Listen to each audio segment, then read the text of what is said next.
Dans un village africain entouré d'une immense forêt sacrée, vivaient deux jeunes femmes très différentes, Amina et Zawadi. Amina était douce, calme et aimait cueillir des plantes médicinales dans la forêt, pour aider les anciens du village. Zawadi, elle, était courageuse, belle et connue pour sa voix magnifique lors des fêtes traditionnelles. Au même village vivait un jeune homme simple nommé Kofi. Kofi n'était ni riche ni puissant.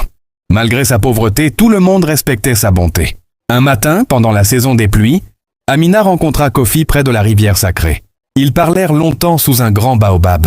Peu à peu, Amina tomba amoureuse de lui. Mais sans le savoir, Zawadi aimait aussi Kofi depuis longtemps.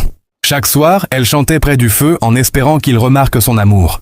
La situation devint compliquée lorsque les deux jeunes femmes découvrirent qu'elles aimaient le même homme. Au lieu de se battre, elles décidèrent d'aller voir la vieille sage du village, Mama Nala, qui vivait seule au cœur de la forêt sacrée. Mama Nala leur dit « Le vrai amour ne se gagne ni avec la beauté, ni avec les richesses. Le cœur choisit toujours la personne qui apporte la paix. » Quelques jours plus tard, une terrible tempête frappa le village. Les rivières débordèrent et plusieurs maisons furent détruites. Pendant que certains fuyaient, Kofi risqua sa vie pour sauver des enfants coincés près de la forêt. Amina l'aida à soigner les blessés toute la nuit. Zawadi, elle, utilisa ses chants pour calmer les villageois terrifiés. Après cette nuit difficile, Kofi comprit enfin qui faisait battre son cœur.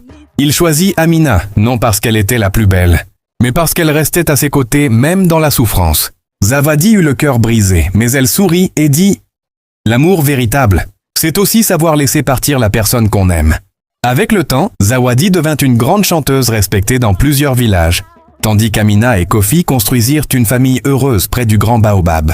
Et depuis ce jour, les anciens racontent encore cette histoire aux enfants sous les étoiles de la forêt sacrée.